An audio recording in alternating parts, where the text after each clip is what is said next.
not a fan of the hustle.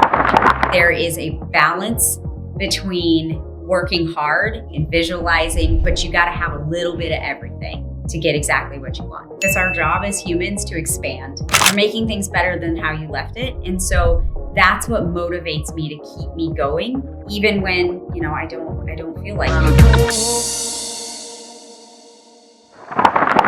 Ashley, thank you so much for being on the Balanced CEO podcast. I really appreciate your time today.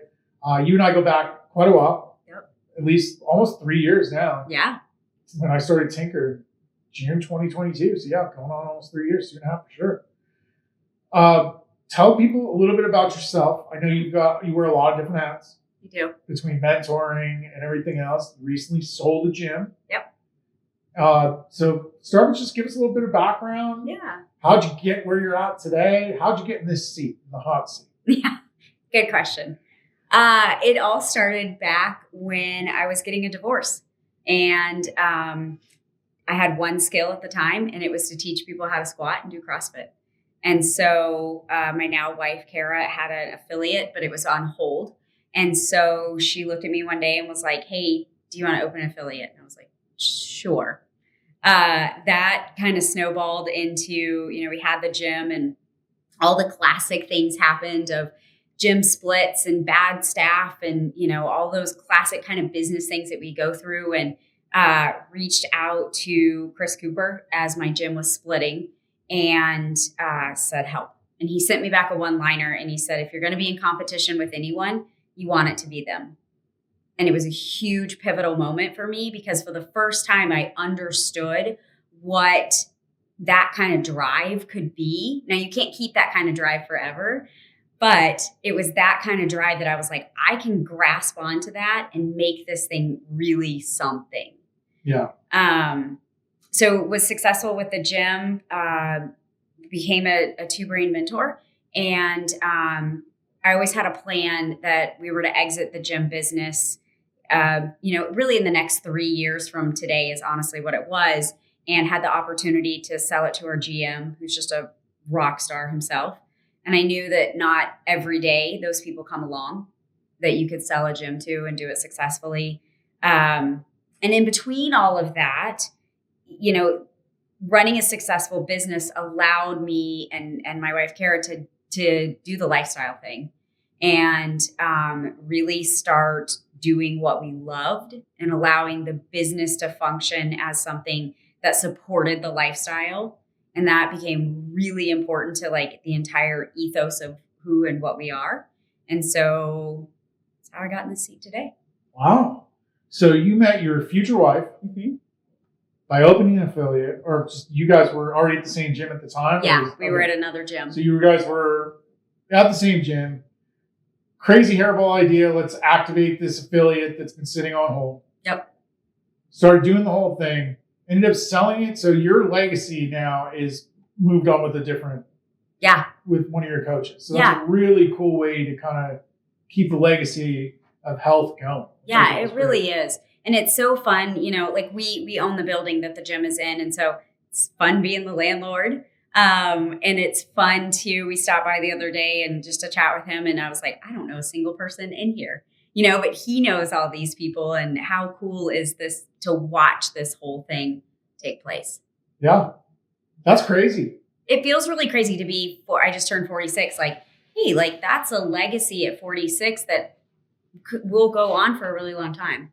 I've talked at length with my wife and other people about that. And what do you want your legacy to be? And I was like, I want to know, sitting on my porch 25 years from now, even if I don't own it, that it's still going, that I know people are getting healthy at this place that I had my fingerprints on years ago, or maybe that I still have my fingerprints on. But either way, I wanted to make sure that it's a healthy, long-lasting legacy. Yeah.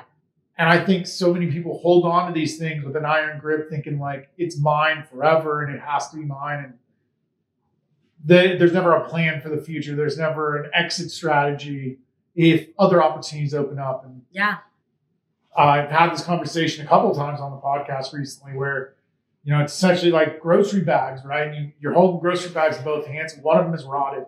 Mm-hmm. And you're watching these opportunities go by to grab new groceries, but you've got them and you don't want to let go. Yeah. It was so interesting. Like we sold the gym on June 1st, and I can't tell you, words can't articulate and express what it feels like on June 2nd. Like as much as I was removed from the business, it still was something that I was in charge of, and I had to keep going and, check in with higher level staff. And so letting go of one of the grocery bags lets you do other things better. Right. So this is a question I love to ask. How do you prioritize those tasks? So for a lot of people, they struggle with the idea of like, everything's important. Yeah. Everything's on fire. Everything requires the utmost of my attention. So you're context switching 100 times a day. You're never really putting your whole full effort into anything. So nothing's ever getting completely done. But then you add in making such a large decision. Mm-hmm. I am separating this thing that has been a part of me for years. That was literally a living, breathing thing that you attach your whole soul to. Yeah. Anyone that owns a business, especially a gym business, understands like we didn't get in this to get rich, but we did get into this to help people. And like there's an emotional attachment that goes above and beyond just the ownership in a business. I own other businesses I don't have any attachment to the way I do my gym. Yeah. How did you kind of rate those tasks? Did you have like a priority list? Did you have people you spoke to and confided in? Was it an internal dialogue? Like how did you come to that decision and kind of realize that there's other priorities that had now taken that role, and this one had to be that grocery bag had to be dropped? Had to let go. I'm a planner, and I went to a meetup I'll never forget it. It was it was December of 2019, and Todd Herman was the speaker. And I walked away with one thing from that whole weekend.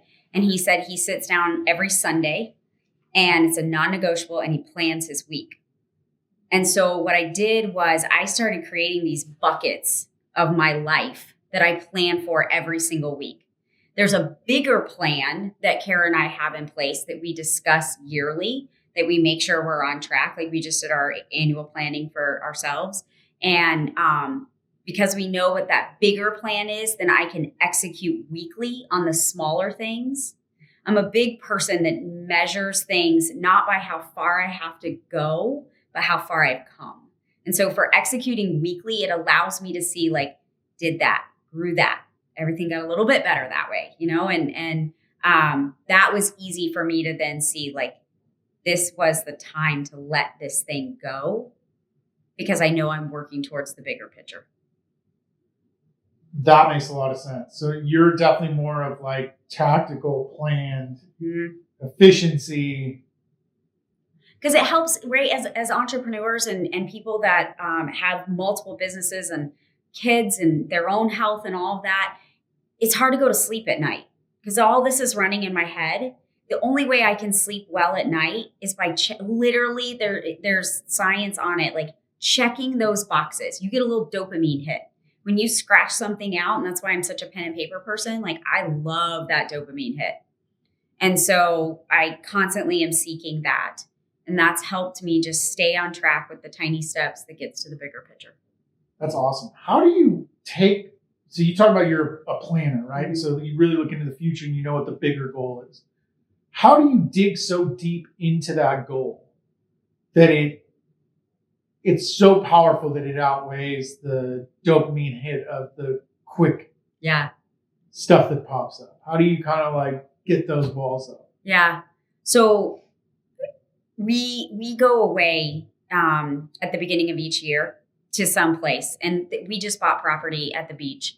And so we went to the beach, to our property, and we grabbed a gas station beer and a thing of cheese and a blanket. And we sat and we went through actually what was so great about our previous year, because that really built us up. And we do it every year, like building yourself up with what was so amazing then allows us to stay on track with what we've already decided. And it really makes you see what's possible. I had no idea. I kind of was shy. Like I had seen some other people write this stuff and I was like, I don't know. Like, did I really do that much this year? And then I started to, drink my gas station beer and I was like, holy shit. Like, this was maybe my best year ever. And this shows me really what is possible. So starting by like looking back at what we had done that was so good allows us to keep focus on what seems like just wild. I went and got my hair cut the other day, and I was talking to the girl, and I was like, yeah, we're going to have a mountain house. And then we were building our house at the beach. And she's like, what? Like, that sounds crazy. Like, maybe you can just let me go to your mountain house while I cut your hair. You know, we'll swap. And I was like, yeah. And I left, and I was like, I don't even think that way. Like, it will happen. I will have a mountain house. We will keep our house at the beach. Like, you know, people listening to this or anybody I ever talk to, like, I hope they get that kind of energy from me, because I didn't come from anything. I lived in a trailer. Like, there was holes in the floor. If I can do this, everybody can do this. That's, you know, I've talked to one other person that mentions that. His name's Scott Simon. He grew up in like rural West Virginia. And he says the same thing. He's like, didn't have a pot to piss in, but now I got everything I could ever need. Yeah. He's like, hard work and visual. Yeah. Understanding you can do it. Yeah. Yep. Like, I have a very clear visual plan. We're building a new house, like what this house is going to look like and the car that's going to sit in the driveway. And I did my meditation this morning, and it was on satisfaction. And so I visualize, like, what are my kids? What are they doing? What are they driving? What jobs do they have? Like, where am I at and satisfied? So I'm a big visual person. That's, yeah. I know I've talked to a few people that said the same thing. They drive by a house and be like, that's my house. That's my house. They do it every day. And then eventually, 2, 3, 5 years later, it was their house. Yeah. So I do think visualization works. I think meditation works. I think some people blow that to the, like, if you meditate every day, you're suddenly going to be successful. Like, right. I think we agreed there's pitfalls and hard work and 100%. all these other things that have to fall in place. A little bit of luck. I don't care who you are. There's always a little bit of luck. Right. Meeting the right person at the gym at the right time kickstarts this whole journey. Getting in the right room at the right time. There's always a little bit of luck or a little bit of fate involved. Yeah. But I think ultimately, like, knowing where you're going is really important. Yeah. I think if more people knew that, if they took the time to really figure that out, they would find that more things are happening for them. But I don't think people stop the rat race enough. Like, I'm not a fan of the hustle culture. I think that there is a balance between working hard and meditating and visualizing, but you got to have a little bit of everything to get exactly what you want. That makes sense to me. So tell me more of, like, everything you've got going on. At one point you were balancing a gym, mentoring. You also have your own creative mentoring that you do. Talk to us a little bit about that, so we get an idea of it before we get to this next question. Yeah. So when I decided to open my own mentorship company, I wanted to really mentor people because I came from that space of, like, not understanding business. I understood how to teach someone to squat. Creators, they're creative. They know how to make beautiful things, but they don't understand how to market a product or sell a product or create systems. And it really is, they just really focus on that right side of the brain, and they never think about the left side. So it's really fun to get in there with creators. And, a lot of them that I mentor, like, they'll have huge followings and have a $40 product. Yeah. And so it's easy. Like, you have the audience, right? I just have to teach you those skills related to, I call it the foundations of business. And once we get that, and then we start balancing the lifestyle side of it and really what you want to be living, like, that's the magical combination for them to be at their peak of creativity. That's really cool. Because, you're right. They live on one side of the brain. The business side lives on another. So they need help kind of with that, what I would call a foreign language. Because to me, a lot of the creative stuff is a foreign language. Yeah. Yeah. I'm not an artist by any stretch of the imagination. But I talked to a new client last night, and she has 540,000 followers. Like, it's wild. And a bunch of $7 products. And she's like, I just don't know what to do. And I'm like, oh, it's so easy. Like, we've got this, And so it's really fun to help those people connect the dots with everything. I think a lot of people look at that and they're like, well, why can't it just be $7 to stay that way? Because people got to make a living. Right. And if you really want to do this for a living, you got to make sure you're monetizing things appropriately. Right. You're systemizing your time. Yep. You're still spending time, like the whole idea of this podcast is the balance CEO, right? Everybody's got their own versions of balance. Yours is different than mine. That's different than other people. So the idea is like everyone has an avatar, and I'm hoping you're going to reach people that need to see Ashley and go, Ashley's who I want to be. It's possible. I know that the balance I'm looking for of having a beach house and a mountain house and being a mentor and getting out of and having an exit strategy for my business and being a planner, like, okay, so you're telling me this is possible. Yeah, 100%. And I think for creative people, it's the same thing. They need to know that monetizing their skills is possible. Yeah.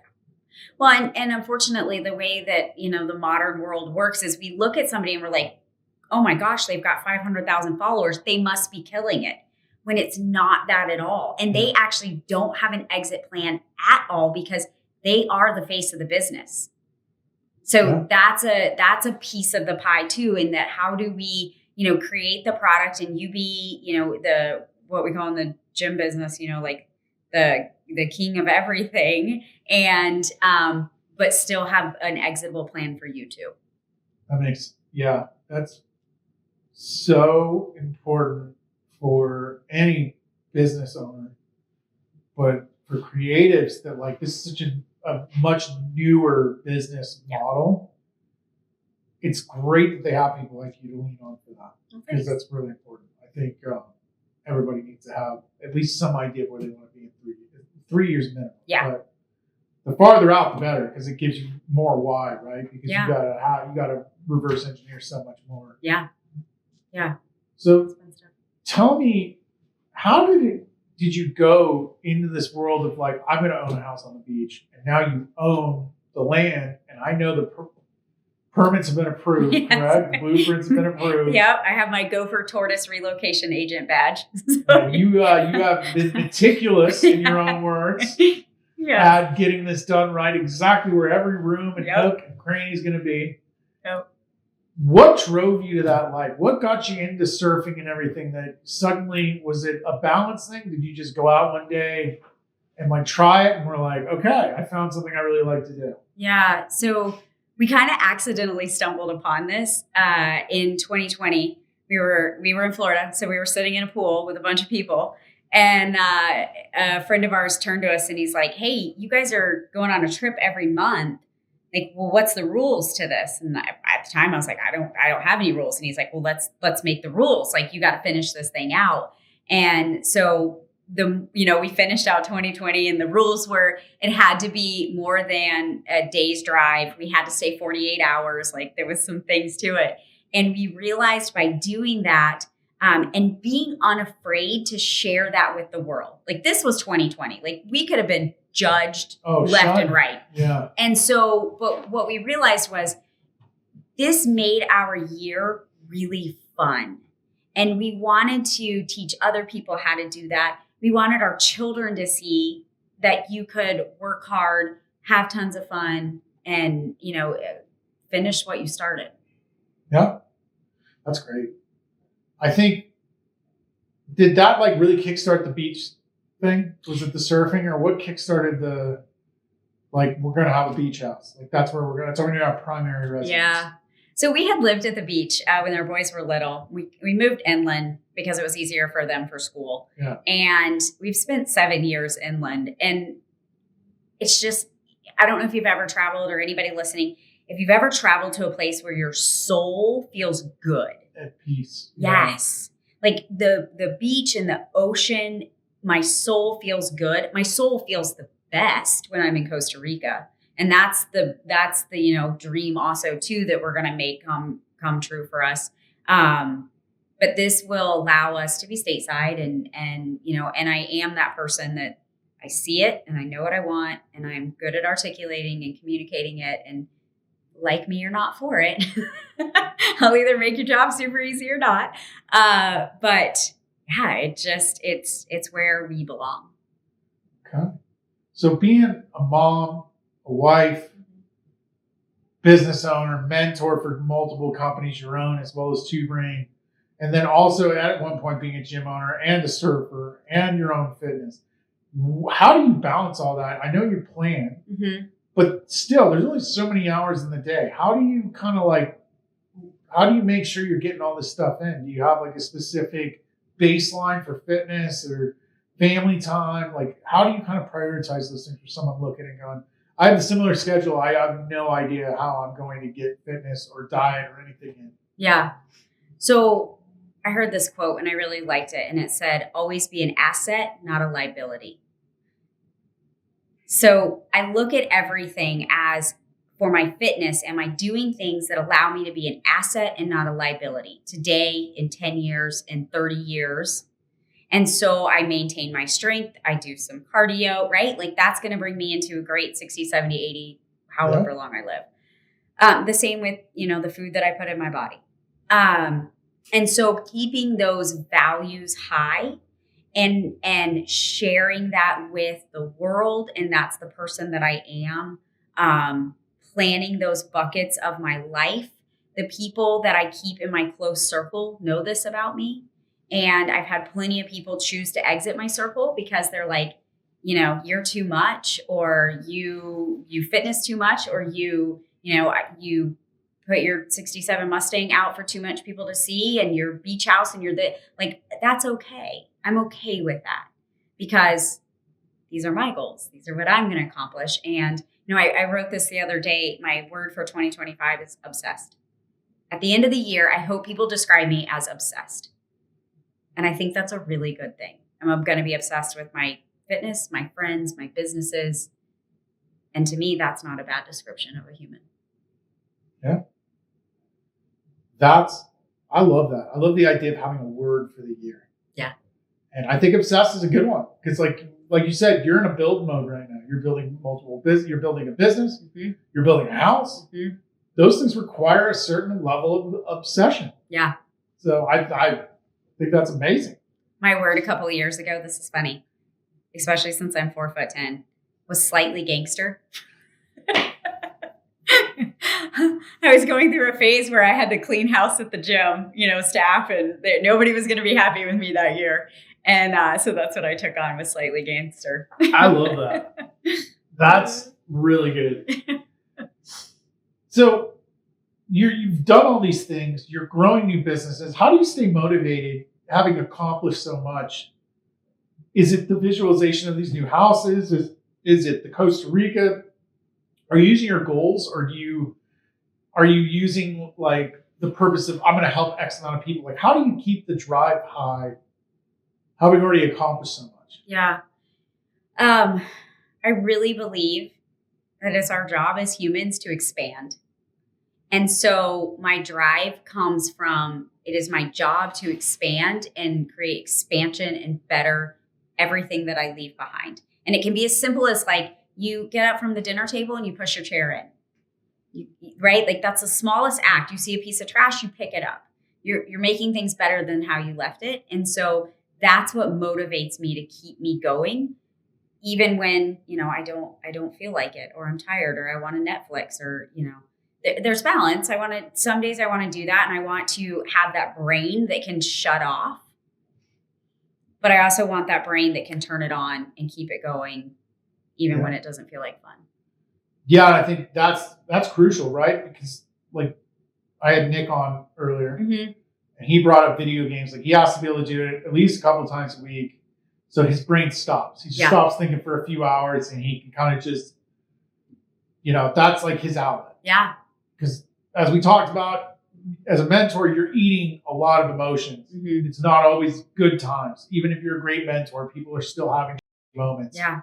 They're still having really bad days or really bad communication with a staff member. Something happens, and it happens. Yeah.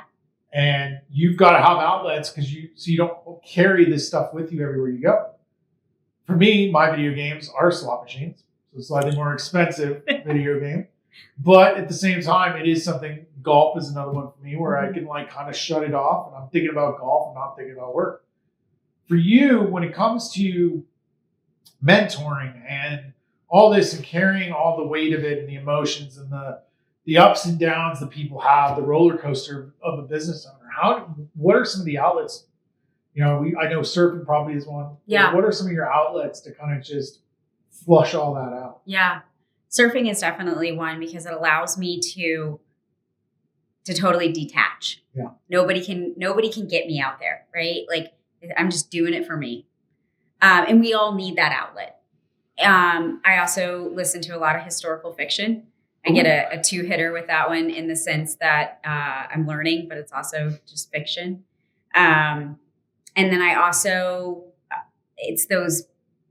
the ability to keep myself to be able to go to sleep at night. I do the 5-minute journal, which I'm completely obsessed with, because that allows me to recognize at night the things that I've accomplished, and I can shut it down, go to bed with a peaceful brain, and be done.